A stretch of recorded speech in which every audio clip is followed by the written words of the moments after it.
Salamlar. Bugün mən sizə şəkillərdən ingiliscəmizi necə təkmilləşmək lazımdır, onları öyrənəcəyik. Şəkilə baxırıq və cümlələr qururuq ingilis dilində. Deməli, şəkildə adam görürük. O adamdır. Səhər yeməyi hazırlayır. He is a man cooking breakfast. O mətbəxdədir.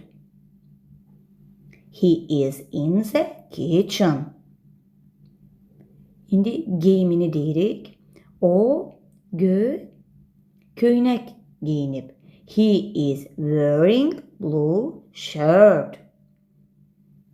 Onun saçı qəhvəyidir. Yəni qəhvəyi saçı var. He has brown hair. Orada tavadır. Tava var.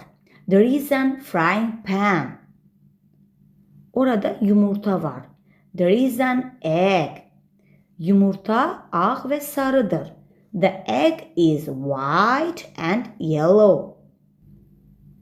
O əlində qaşıq saxlayıb.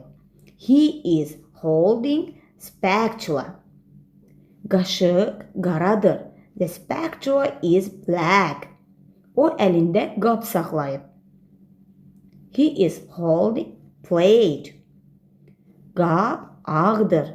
The plate is white. Orada toaster var. There is a toaster. Orada iki çörək var. There are two pieces of bread. Şkaflar açıq qəhvəyidir. The cabinets are light brown. Orada pəncərə var. There is a window. Pəncərə balacadır. The window is small. Yer kafellidir. The floor is tiled.